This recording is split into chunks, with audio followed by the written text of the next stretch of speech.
जंगल के बीचों बीच अचानक एक जोर की आवाज गूंजी।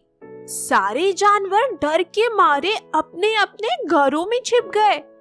यहाँ तक कि शेर भी चुपचाप अपनी गुफा में दुबका हुआ था। हर कोई सोच रहा था, ये डरावनी आवाज कौन कर रहा है। जंगल में एक छोटा लेकिन बहादुर गिलहरी था जिसका नाम चिंटू था।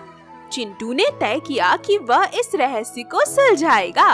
वह अपने दोस्तों काके कौवा और बंटी बंदर को साथ लेकर आवाज की दिशा में चल पड़ा।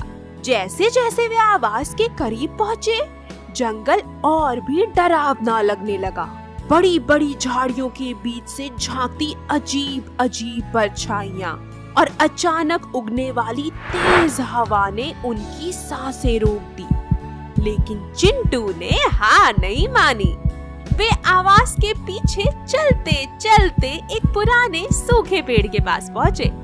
पेड़ बड़ा, काला और डरावना लग रहा था। उसकी शाखाएं ऐसी हिल रही थी जैसे किसी को पकड़ने की कोशिश कर रही हो। तभी पेड़ के पीछे से फिर वही आवाज आई, टिक टिक टिक। चिंटू ने अपनी हिम्मत बांधकर काके से कहा, उड़कर देखो कि ऊपर क्या हो रहा है।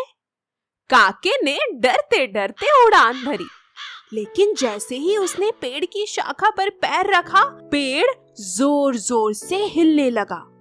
काके घबरा कर वापस नीचे आ गया। चिंटू ने ध्यान से पेड़ के पास जाकर देखा। पेड़ की जड़ के पास एक छोटा सा गड्ढा था और वहाँ एक कछुआ फंसा हुआ था। वह गड्ढे से निकलने की कोशिश कर रहा था और उसकी पीठ पर एक बड़ा पत्थर था जो आवाज कर रहा था। चिंटू, काके और बंटी ने मिलकर उस कछुए को बाहर निकाला। कछुआ बहुत थका हुआ था, लेकिन उसने मुस्कुराते हुए कहा, धन्यवाद दोस्तों, मैं कई दिनों से यहाँ फंसा हुआ था। मेरे शेल पर गिरा पत्थर आवाज कर रहा था और मुझे लगा कि अब मैं कभी बाहर नहीं निकल पाऊंगा। कछुआ जंगल का सबसे बुजुर्ग जानवर था। उसने जंगल के जानवरों को पेड़ों की देखभाल और मेहनत की कहानियाँ सुनाई थी। जब वह वापस लौटा तो सारे जानवर बहुत खुश हुए। किसी भी रहस्य से डरना नहीं चाहिए।